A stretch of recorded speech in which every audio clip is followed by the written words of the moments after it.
Hey, how's it going, you guys? Thanks for watching the video. In this video, we will be making pickles. I'm doing wedges, and I'm also doing burger-style slices.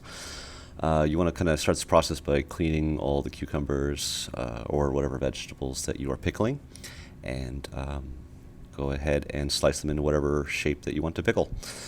You're going to end up with a slightly crunchier pickle if you go ahead and leave them a little bit on the thicker side. You can also use the recipe as far as the brine goes to make pickled eggs. You'll just want to skip the water bath / canning portion.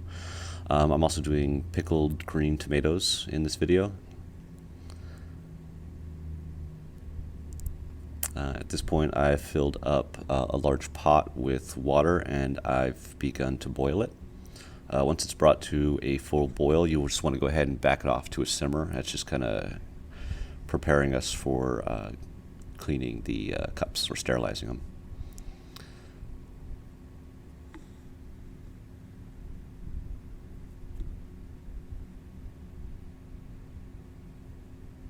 At this point, I'm going to go ahead and start prepping jalapenos, onions, and rosemary. These will all be going into the brine along with the vegetables just to add a little flavor. You can really use whatever flavors you want to kind of just enhance everything. This so far has been what I found to be the best combination. I also add garlic cloves. Might be a little dead air during this video, but alright, so at this point we're going to go ahead and take wide mouth jars. They're my favorite by far. You're going to want to set them in the simmering water. Be careful not to burn yourself. And you're going to want to go ahead and bring that water to a full boil for about 10 minutes. And that's basically just going to sterilize the jars for the canning process.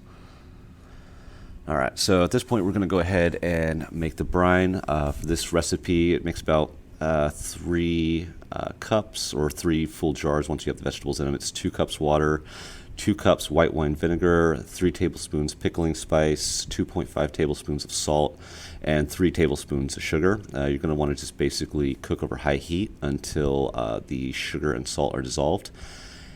And then you're going to want to just bring it down to a simmer and just make sure you keep it hot, definitely just below the boiling level.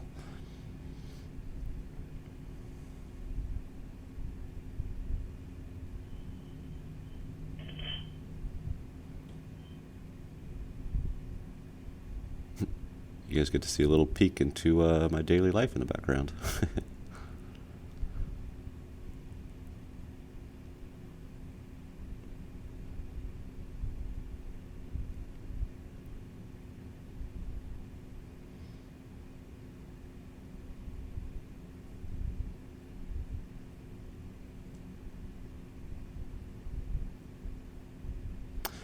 Alrighty, so jars have boiled for 10 minutes. What we're going to go ahead and do is use our jar extractor tool, which you can purchase pretty much anywhere as like a full kit. It also includes funnel and bubble popper. We just want to set those upside down and allow them to cool. Meanwhile, we have a small saucepan that we've kept at a simmer, and you're going to want to go ahead and throw the lids in. What this is going to do is soften the seal surface that's on the lid and allow for better adherence once we actually go through the canning process.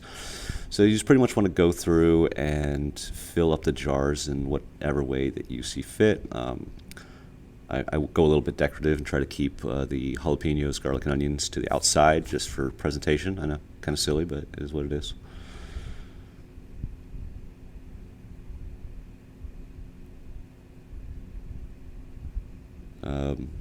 These were homegrown cucumbers. If you have access to smaller, fresher cucumbers, you'll probably end up with a slightly crunchier end product. But these turned out really good.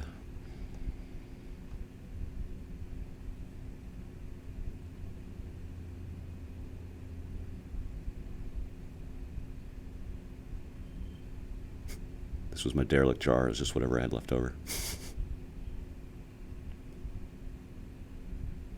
Alright, so what you want to do now is take your nice hot brine. Use a canning funnel and slowly add to each one, ensuring that you get all the bubbles out. In this video, I did not double the recipe in the way I was supposed to, so I only got the 3 jars that I initially said, so I had to actually go back and make an entire new pot of brine. Following the same recipe, you can double it as much as you want. You're going to want to go ahead and fill within about a ½ inch of the top lip of the jar. Try to make sure that all the vegetables are submerged. If they're not, go ahead and remove them as needed.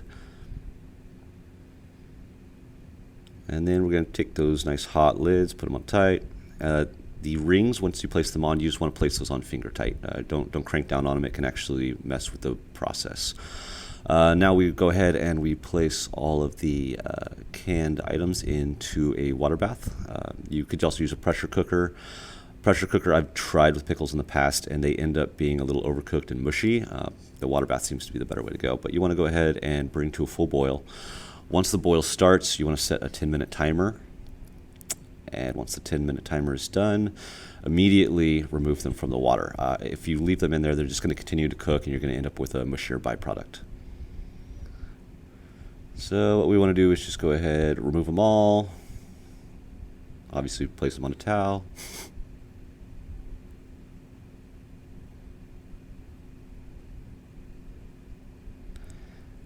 And what you're going to want to do is allow these to cool just naturally. What you want to do is go through and make sure that all of the caps have vacuumed down. And if that's the case, you're good to go. Once fully cooled, you can store it in the pantry or in the fridge, and you have nice fresh pickles waiting to go. Serve or consume within a year. Thanks for watching, you guys. Be sure to follow. Thank you.